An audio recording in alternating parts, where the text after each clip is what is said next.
Hi, my name is Mahua Gersi. My name is Tian. I'm Shaima. Ahmed. Max. Alistair Marshall. Jordan. Originally, I'm from India. From Armenia. From Bonn originally. I was born in Australia and lived in Italy. I'm a PhD student at Technical University of Vienna. I work at the University of Burgundy. I work for Nvision Imaging Technologies based in Ulm, and we are a startup that is an industrial partner in QuSCo. I'm Christiane Koch. I'm a professor of theoretical physics at Freie Universität Berlin, and I'm also the coordinator and one of the founders of QuSCo. So QuSCo is a research project where we want to show how to use quantum control for quantum sensing. It unites 15 PhD students and their academic advisors. Quantum technology is a fast-growing field that is attracting now interest from both government and industries. For example, the European Commission has funded the European Quantum Flagship, where they try to push quantum technologies all the way to product readiness at the commercial level.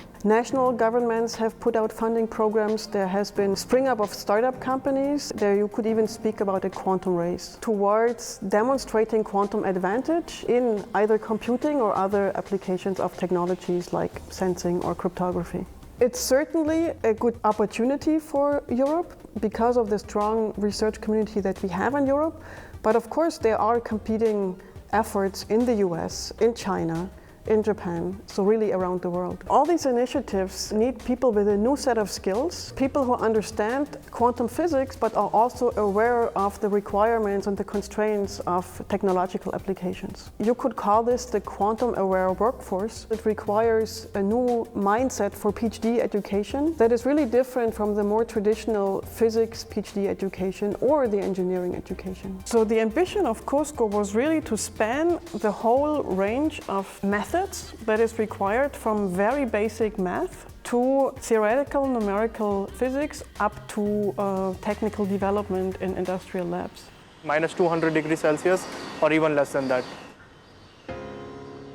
At the beginning of the whole project, we organized a 2-week school in February. So we met each other in Saarbrücken. In the woods, in a town with very little exciting things to do. We have like a big consortium of different professors and different researchers working in this field. And we spend a week there attending different classes and the lectures and the tutorials. Just got to know like a bunch of different platforms. Got to hear from leading people in the field how these systems work and what we actually can do with in terms of optimal control on them. The first thing I remember from Saarbrücken was running, I think in the rain, to get to the hotel so I could join everybody for dinner. So the social aspect I think is really important, and that's another thing that in QuSCo worked really, really well. You get to know the PhD students on a more personal level. And all of the schools that we did together allowed us to become more a tightly knit group. I think originally we kind of thought we might be enemies because we're both in companies. Both companies about NV sensing. Yeah, and it turns out that we're good friends. Completely the opposite. Yeah.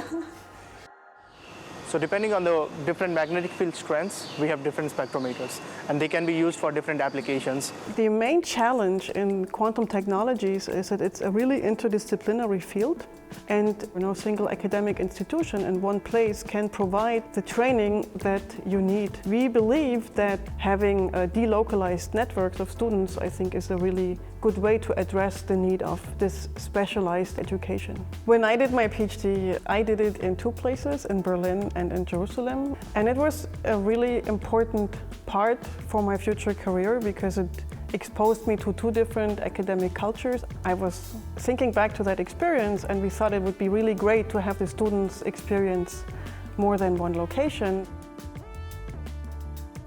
So a secondment is a placement where you visit another institution. It allows you to explore new ideas, start new projects. I went to Dijon in France to work with Professor Dominique Sonny and his group. So for example, we have Amit, who is in the chemistry department and doing NMR experiments. I worked with Wardan, who does applied math. and it was really nice that we also have a paper out of it.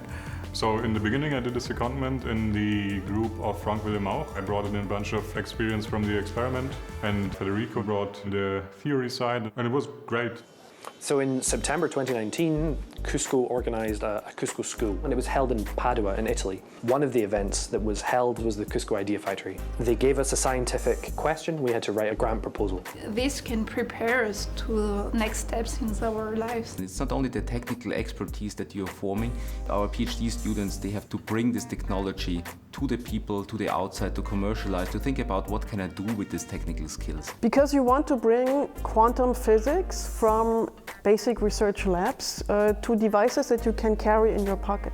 And that's what also we had workshops on entrepreneurship and how to do startups. I think that's really important, and it's not something that is touched on for other PhD students. The main task now is to produce this quantum-aware workforce for the emerging startup industry in the quantum technologies. We believe that with QuSCo we have created a template for how PhD education in the quantum technologies should look like.